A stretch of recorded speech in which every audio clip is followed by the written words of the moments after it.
Это программа «Актуальное интервью». В студии Иван Лазаренко. Здравствуйте. Какие меры поддержки доступны самозанятым в Якутии? Как оформить такой статус и в чем его преимущество? Об этом и не только мы спросим сегодня у первого заместителя министра предпринимательства, торговли и туризма республики Максима Карбушева.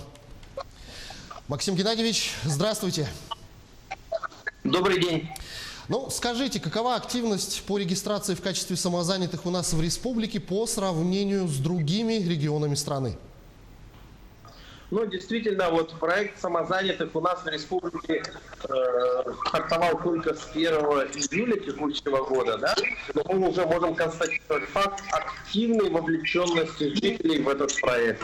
На сегодняшний момент у нас почти 2000 самозанятых зарегистрированы, еженедельным приростом порядка 200 человек. Если посмотреть географию республики, то все муниципальные образования, жители всех районов вовлечены в этот процесс. В целом же по Российской Федерации у нас насчитывается свыше 1 миллиона самозанятых, но это в основном показатели за счет тех регионов, которые участвовали в пилотном проекте, в том числе Москва, Татарстан и другие регионы. Если же смотреть структуру самозанятых, самыми активными сферами, конечно, у нас являются сферы перевозок пассажиров, такси, также сдача квартир в аренду, строительство и репетиторы. Ну вот помимо того, что наши жители республики выбирают именно такие направления, какие, на ваш взгляд, все-таки самые перспективные? Те, что выбирают, или есть еще что-то, на что стоит обратить внимание тем, кто решил стать самозанятым? У нас в республике есть, конечно, свои особенности, и мы видим там большую перспективу. Это проекты, связанные с народно-художественными промыслами, с небольшим мелким производством. Это выпечка, кондитерские небольшие. Там очень хороший задел и потенциал имеется. Ну, я больше чем уверен, что вы общаетесь с такими людьми. Можно ли привести какие-то успешные примеры, когда человек зарегистрировался в качестве самозанятого и тот стартап, который, может быть, был придуман, или индивидуальный предприниматель, перешедший на такой режим работы, стали успешными? Есть ли успешные примеры? Да, примеры есть. Предприниматели активно делятся своим опытом. В основном это как раз вот предприниматели у нас заняты в сфере кондитерского производства, общественного питания и небольшие мастерские, которые выпускают собственную продукцию. Особый интерес у предпринимателей — это как раз сфера индустрии красоты, это ногтевой дизайн, это студии визажа. Там активно у нас идет вовлечение в этот проект, и предприниматели из этой сферы, они уже могут воспользоваться государственной поддержкой в том числе. Ну, если говорить общими словами, в чем все-таки преимущество такого образа занятости, именно самозанятости? Ну, во-первых, это простота регистрации. Человеку, решившему стать самозанятым, не нужно ходить в налоговую службу, ходить к нотариусу. Достаточно просто скачать мобильное приложение, и ты уже зарегистрирован в качестве самозанятого. Нет необходимости сдавать какие-то отчеты, декларации, самостоятельно платить налоговые взносы. То есть все происходит автоматически через мобильное приложение. В этом и удобство. Кроме того, самозанятые, они могут не платить страховые взносы.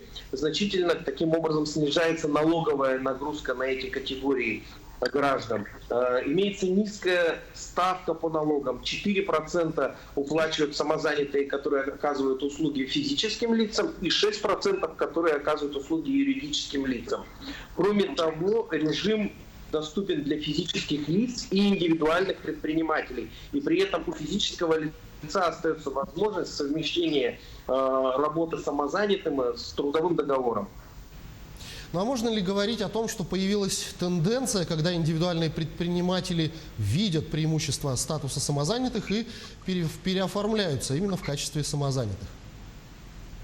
Ну, режим самозанятых могут использовать как физические лица, так и индивидуальные предприниматели, я об этом говорил.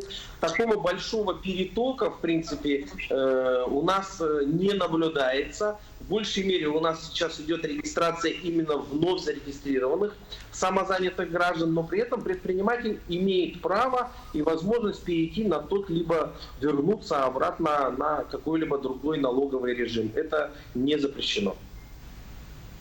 Но есть еще одна отдельная, скажем так, категория граждан – это пенсионеры.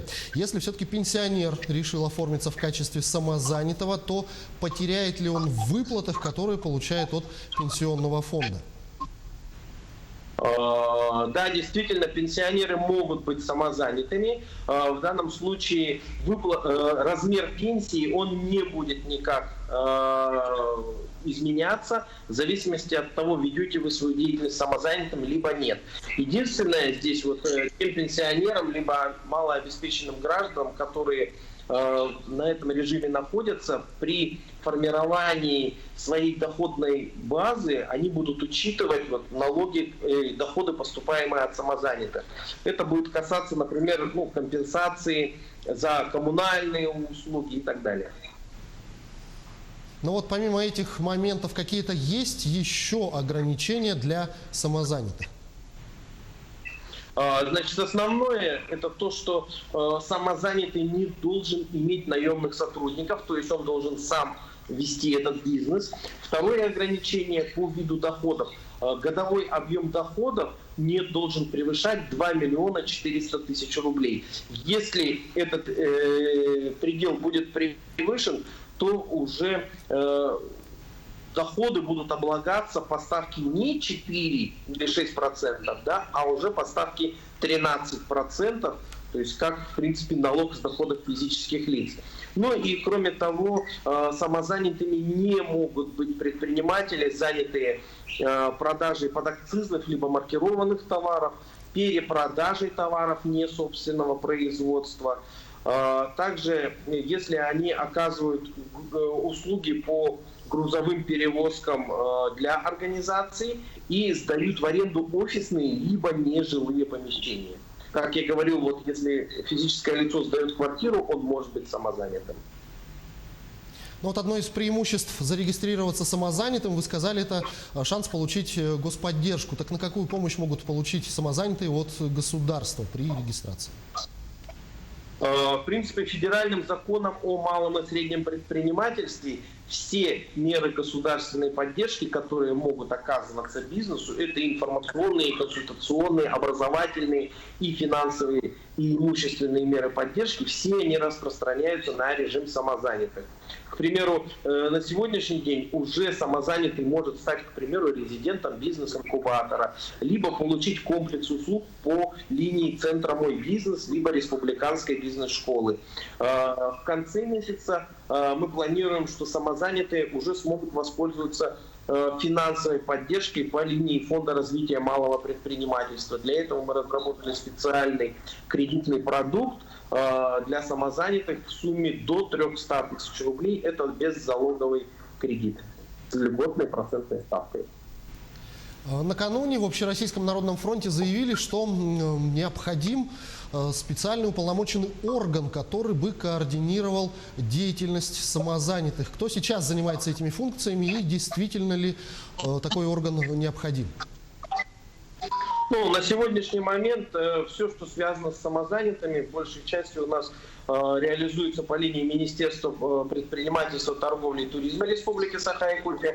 Кроме того, мы активно взаимодействуем, к примеру, с Центром занятости, с Госкомитетом занятости нашей республики и другими отраслевыми министерствами для того, чтобы режим самозанятых у нас внедрялся в определенной сфере, в определенной отрасли. Ну а такой момент, есть ли сейчас программы переобучения или какой-то переквалификации для тех, кто сейчас без работы и решил стать самозанятым? Да, действительно, такие программы есть, они у нас активно реализуются, к примеру, по линии республиканской бизнес-школы, которые проводят специальные обучающие вебинары для желающих стать самозанятым, о преимуществах нового налогового режима, а также способах регистрации и ведения определенных видов деятельности. Кроме того, мы совместно с Госкомзанятости и Центром занятости города Якутска активно реализуем образовательные программы по повышению квалификации будущих самозанятых. Вот если кто-то из наших телезрителей решит зарегистрироваться в качестве самозанятого, где можно получить полную информацию, кто все-таки решил стать самозанятым и заниматься бизнесом? Самая полная информация о данном режиме, как и всех вопросах ведения бизнеса у нас в республике, размещена на портале малого бизнеса, portal.b14.ru. Создан специальный раздел «Самозанятых». Там вы можете получить всю необходимую информацию о том, как им стать, кто может стать, какие условия для этого необходимо соблюдать и другие интересующие вопросы. Максим Геннадьевич, я благодарю вас за беседу. Спасибо, что ответили на наши вопросы. Всего доброго. Всего доброго. Это была программа «Актуальное интервью» о самозанятости. Мы сегодня спрашивали у первого заместителя министра предпринимательства, торговли и туризма республики Максима Карбушева. До встречи в эфире.